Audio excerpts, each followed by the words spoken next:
40 kilometre के व्यास में उसका धूम्र चिकित्सा किया। परिणाम 7 दिन के अंदर प्लेग पर काबू प्राप्त किया गया। मतलब बहुत ऊंची चीज। उसी वैज्ञानिक का एक लेख मैंने पढ़ा कि किसी नाले का पानी उन्होंने फिल्टर करके साफ कर दिया, लेकिन घुलनशील उसमें ऑक्सीजन नहीं थे। तब उसी वैज्ञानिक ने गाय के उपले कंडे अधकचरे बनाए और फिर उसको जला करके उसको फिर फिल्टर प्लांट में डाल करके उस पानी को उसके साथ रिसाइकिलिंग किया। परिणाम घुलनशील ऑक्सीजन पर्याप्त मात्रा में उस पानी में आ गई। आज भी आप देखो हमारे जैन साधु संतों को, वो पानी धोवन पानी पीते, राख का पानी पीते हैं, वो और वही पानी बैक्टीरिया रहित कीटाणु रहित हो जाता है। ये तो प्रमाण है, जिस प्रमाण को भगवान महावीर ने अपने जीवन में जिया।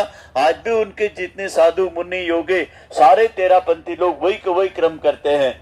आज देखो भगवान श्री कृष्ण के घर में क्या कमी थी, लेकिन वो गोपाल कहलाना पसंद करे। चलो भगवान शिव के घर में क्या कमी थी, ओगरदानी भोलेनाथ भोले भंडारी, उन्होंने पूरे अंग के ऊपर गाय के कंडों की विभूति रमाया, उसी का वस्त्र पहना उन्होंने। नहीं तो चाहते तो सोने चांदी के कपड़े पहन सकते थे, कोई कमी नहीं थे, लेकिन वो अपने शरीर के ऊपर विभूति रमाते थे, अर्थात धुनी जो जलती थी और उसकी जो रक्षा निकलते थे उसी को शरीर के ऊपर मसाज करते थे। आज भी हमारे गांव में जाकर के देखो, होली जलती है तो होली के पूर्व हमारे परिवारों में गाय के कंडों के छोटे बड़े बहुत सारे ऐसे चीजें बनती है, जिसको आप होली में डाल करके और उसकी राख को घर ला करके जिन बच्चों को छोटी माता निकलती है, जिन बच्चों को सूखा रोग हो जाता है, जिन बच्चों को तपेंदी और पित्त हो जाता है, जो बच्चे ऐसे हो जाते हैं, उनको उसी राख से 7 दिन तक नहला करके चंद्रमा के प्रकाश में रखते हैं और वो बच्चे रोग मुक्त हो जाते हैं। इसका मतलब है कि गाय के कंडों की रक्षा भी विभूति बन करके रोग निवारण की रामबाण दवा बन जाती है। भाइयों बहनों, और महत्वपूर्ण बात है ये, गाय जैसे प्राणी को यदि हमारे देश के अंदर रक्षा नहीं होती है तो 7 समंदर पार ब्राजील को देख लीजिए, हाल में आप अमेरिका को देख लीजिए, उन्होंने गौ विज्ञान शालाओं की स्थापना कर दी और भारतीय गायों को वहां बसाया।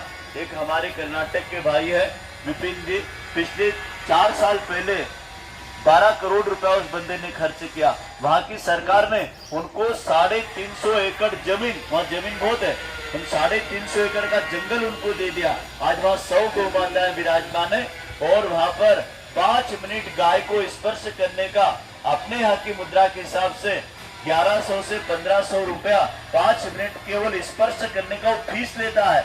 हमारे यहाँ से पूरी औषधियां जाती वहां पर। अभी नवरात्रि में 108 कुंडी यज्ञ 9 दिन तक अखंड करा, उसकी सारी हवन सामग्री यहाँ से बन के गई अमेरिका।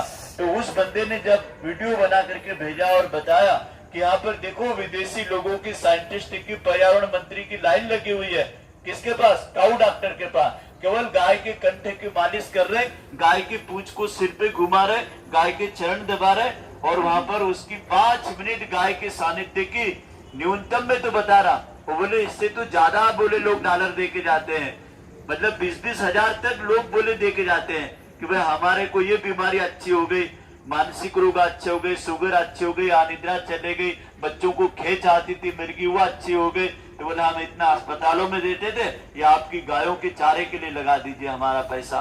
तो आप आश्चर्य करेंगे, आज की तारीख में गाय माता डॉक्टर बन चुकी है, गाय का पंचगव्य महा औषधि बन चुकी है और गाय का दूध संपूर्ण प्रकार का आहार का विकल्प है। जितना भी आप अन्य मार्गों से लेते हैं, एक साथ किसी को सारे तत्व चाहिए तो केवल गाय के दूध में मिलते हैं। गाय के गौमूत्र में साक्षात गंगा जी का वास है। जैसे गंगा जी का पानी कभी खराब नहीं होता है, ऐसे गौमूत्र में कभी कोई खराबी नहीं आती, ना उसमें कीड़े पड़ते, ना वो उतरता है, ना ही उसके अंदर के प्राण शक्ति कम होती है। जब भी गौमूत्र को आप उपयोग करोगे, कितना भी साल पुराना होगा, वो अपनी स्थिति में ही आपको मिलेगा, जैसा गंगा जी का पानी। तो उसके पीछे भी कारण एक ही है, तो उसमें 300 प्रकार के प्राकृतिक एसिड पाए जाते हैं।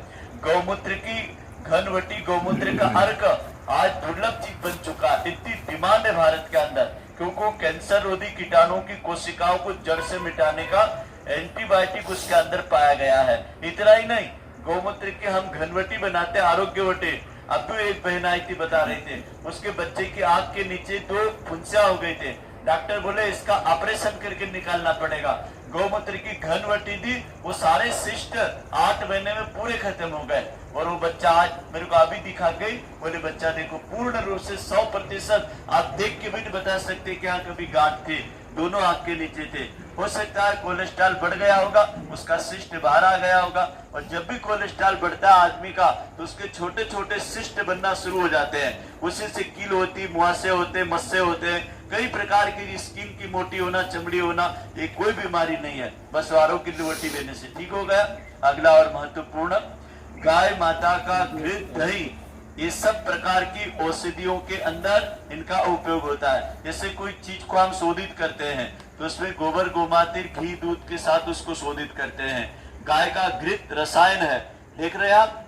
देखो इसी में से 2-3 बहने थे, हमको भयंकर माइग्रेन हो रहा, भयंकर सिर दर्द हो रहा, भयंकर उल्टियां होती है, और नाक पे पंचगव्य घृत 3 दिन तक डला, चौथे दिन वो सिर दर्द गायब हो गया। कहाँ गया भाई माइग्रेन? कौन ले गया वो माइग्रेन? कहाँ उल्टियां हो रही थी, कहाँ सिर चढ़ रहा था, वो सिर दर्द खत्म हो गया। ये कौन करता है? गाय का घी जाके नेटा नाम की ग्लैंड में जाकर के पूरे ब्रेन की ऑयल ग्रीसिंग कर देता है, अच्छी नींद लाता, मिर्गी के झटके बंद कर देता है।